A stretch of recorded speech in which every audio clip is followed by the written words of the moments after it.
आज का हमारा विषय है कि प्राचीन भारतीय सभ्यता से आज तक हमारा पर्यावरण किस तरह बदला।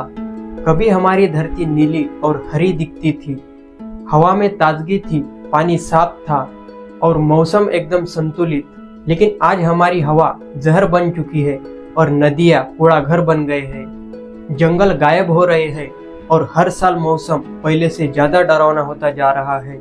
आखिर ऐसा क्यों हो रहा? क्यों हमारी धरती कुछ ही दशकों में इतनी बदल गई? इसकी सबसे बड़ी वजह है तेजी से बढ़ती लोक संख्या, बेकाबू औद्योगिकरण, अनियंत्रित प्रदूषण, जंगलों की कटाई और हमारी बढ़ती जरूरतें जो हर दिन धरती पर दबाव डाल रही है। इसे थोड़ा और बैकग्राउंड से समझे तो मानव सभ्यता की पूरी कहानी ही पर्यावरण से शुरू होती है। पर्यावरण का मतलब ही है प्रकृति और मानव दोनों द्वारा निर्मित परिवेश। क्योंकि मनुष्य के उद्भव के साथ इंसान की पहली जरूरत बनी वो थी भोजन, आश्रय और परिवहन। और प्राचीन काल में मनुष्य जंगली उपज और पशु पक्षियों के शिकार पर जीवित रहते थे, जबकि इस औद्योगिक युग में पौधों और जानवरों के साथ मनुष्य के संबंध में काफी बदलाव आया और अब कई जीवों को मानवीय प्रयासों द्वारा संरक्षित भी किया जा रहा है। अगर प्राकृतिक तत्वों की बात करें तो उसमें आती है वायु, मिट्टी और पानी। और ये तीनों तत्व पशु, मनुष्य और पेड़ पौधों के आधार होते हैं। हालांकि प्राकृतिक संसाधनों के उपयोग के बिना हम प्राचीन समय में मानव विकास की कल्पना नहीं कर सकते, क्योंकि भारत में सबसे पुरानी बस्तियां आमतौर पर पहाड़ी पठार या जंगली इलाकों, झीलों या नदियों के पास स्थापित होती थी, जहां लोग जीवित रहने के लिए पत्थरों और हड्डियों के औजार बनाते थे। क्योंकि इन औजारों का उपयोग पक्षियों और जानवरों के शिकार के लिए किया जाता था और साथ ही इनका उपयोग खेती के लिए, मिट्टी को तैयार करने और घरों को बनाने के लिए, जमीन समतल करने के लिए भी किया जाता था।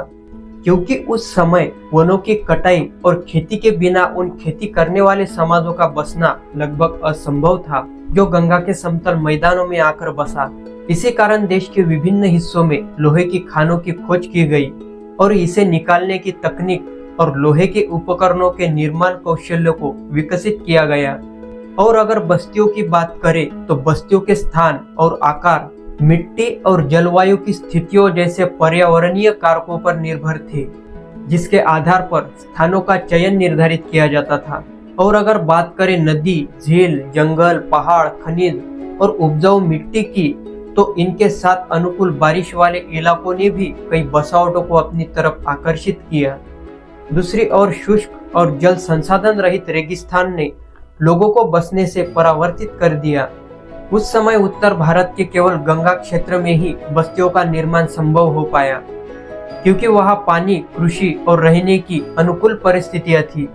ईस्वीसन पूर्व 500 से पहले और बाद में भी कई बस्तियों का निर्माण किया गया। कई कस्बों को गंगा के मैदानों में बसाया गया। वर्तमान समय में जो भूमिका सड़कों और रेलवे जैसे परिवहन की है, वैसी ही भूमिका प्राचीन समय में नदियों ने की थी, क्योंकि उस समय यातायात का सबसे प्रिय मार्ग नदियों ने ही विकसित किया था, जिसका उपयोग कुछ हद तक आज भी किया जाता है। बात करते हैं ईस्वीसन पूर्व 2500 के आसपास की, जब नदियों के प्रवाह के बदलाव से इंसानिया बस्तियां प्रभावित हुई, जैसे सरस्वती, सिंधु, गंगा, यमुना और सतलज। इन्होंने हड़प्पा संस्कृति के विकास में अपना महत्वपूर्ण योगदान दिया। खासकर नदियों के इन प्रभावों ने जंगलों को प्रभावी ढंग से साफ किया और मानव रहवास के निर्माण में सहायता प्रदान की। ऐसा भारत के प्रथम महान शहर यानी पाटलिपुत्र के संदर्भ में भी देखा जा सकता है। यह गंगा और सोन नदी के किनारे स्थित है। शहर के नजदीक ही उत्तर में गंडक व घाघरा और दक्षिण में पुनपुन नदी भी गंगा में आकर मिलती है। तीनों तरफ नदियों की उपस्थिति के कारण पाटलिपुत्र को लगभग एक जल बंदरगाह बना दिया और इसे राज्य की पहली महान राजधानी बनने में मदद की।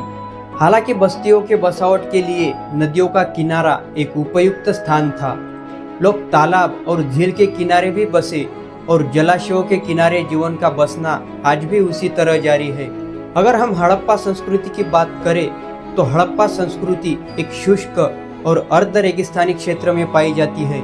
इसका श्रेय अच्छी बारिश को जाता है और वैज्ञानिक लोग ईस्वीसन पूर्व 3000 में हड़प्पा क्षेत्र में पर्याप्त बारिश का वर्णन करते हैं।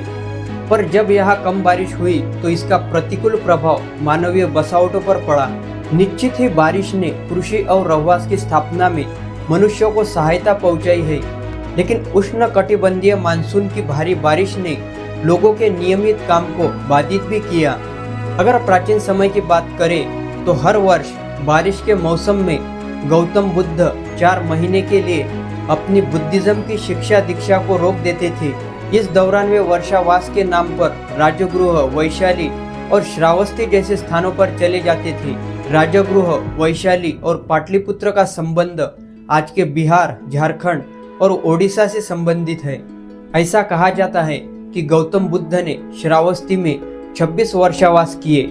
अगर देखा जाए तो इस जमाने में भी लोग बारिश से प्रभावित होते हैं, परंतु आज स्थिति ऐसी भी है कि भारी बारिश के बावजूद मजदूरों को तब तक काम करना पड़ता है जब तक संस्थाएं बंद न हो या उन्हें छुट्टी न दी जाए।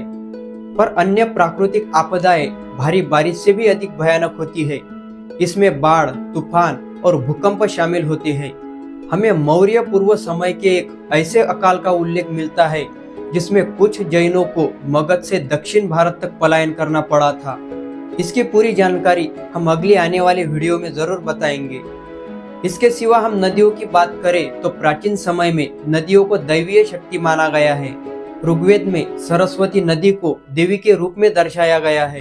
हालांकि उत्तर वैदिक काल में गंगा देवी माता के रूप में उभरती है और ये मान्यताएं आज भी कायम है। इसी तरह नीम, पीपल, वट, शमी और तुलसी सहित कई पेड़ और पौधों को पवित्र माना जाता है। ऐसी ही मान्यता घास सहित जड़ी बूटियों के लिए भी है। ये सभी अपनी औषधीय गुणों की वजह से मूल्यवान है और इन छोटे बड़े पेड़ों की रक्षा करने के कई उदाहरण हमारे प्राचीन ग्रंथ में भी दिए गए हैं। और महत्वपूर्ण बात यह भी है कि कई प्राचीन ग्रंथों में प्राणियों की हत्या पर निंदा भी की गई है। इनमें से गौतम बुद्ध पहले व्यक्ति थे जिन्होंने पाली भाषा के ऐतिहासिक ग्रंथ सुत्त निपात में गायों की रक्षा की आवश्यकता पर बल दिया।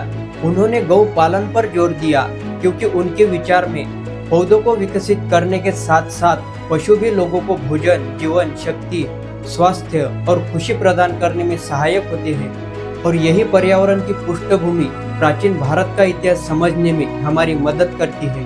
भारत की सभी पहली सभ्यताएं जैसे हड़प्पा, मोहनजोदाड़ो, लोथल नदियों के किनारे बसाई गई। जब हम प्राचीन भारत की कहानी पढ़ते हैं तो हमें राजा, राज्यों और युद्धों के बारे में तो बहुत कुछ मिलता है, लेकिन पर्यावरण एक ऐसी चीज है जिसने इस पूरे इतिहास को ही आकार दे दिया।